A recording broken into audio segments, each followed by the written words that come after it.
everyone, welcome to Physics with No Big Words. Today we will talk about elasticity and what is an elastic object and what is inelastic object. Elastic, okay, again taking it to literal meanings. Elastic, you think that something that like can be deformed or something that like can be deformed very much.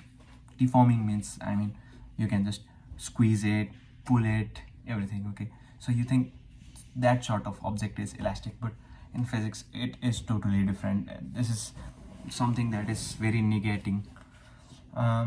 In physics, what we say elastic is the thing that you can deform, but that should also, when you like remove the force, the object should be in its original position, like this. Okay, so initially it was deformed, and if I remove the force, it is in its original position. So this object is elastic, in fact. Okay, so what is inelastic?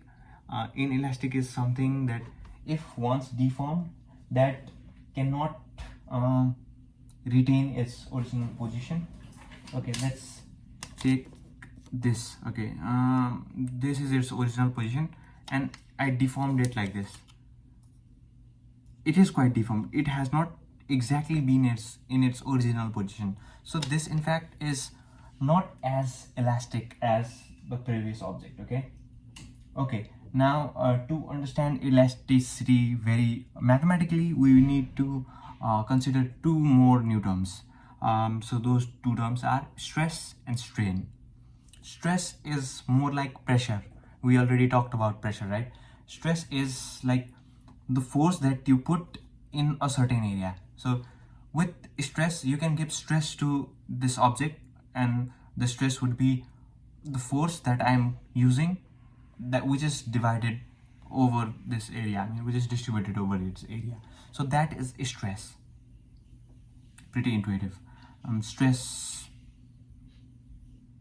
force over area, force that is distributed over a certain area. So that's stress out of the picture. Okay, now strain. What is a strain? So strain is how we calculate how much deformation has there been. Okay, so let's say for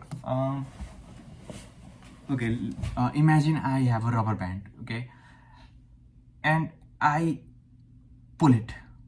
Now the chains, this now rubber band is just pulled, so it has longer length. So the change in length, which is from the original position, the change in length, we say it as delta x. Delta represents change, so x represents length. So change in length, which is divided by the original length. So by how much is the object being deformed? So that is strain. Okay, now we have stress, we have strain. We can also calculate stress, we can also calculate strain. Now how do we calculate elasticity? Is we say elasticity is equals to stress over strain. Strain over stress. No, it's the other way around. Stress over strain. Okay, now if that value is 1 or greater than 1, then the object is elastic. So that ratio gives us elasticity or inelasticity. Okay, let's talk about some unintuitive things. So one unintuitive thing is metals or irons or anything, they are elastic.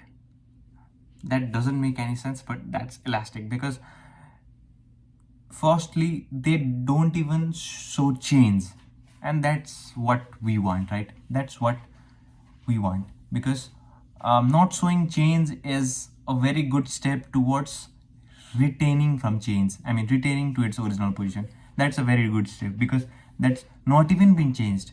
So that's why metal is a good elastic material, while rubber is less elastic than metal. It is elastic in fact, but it is less elastic than metal.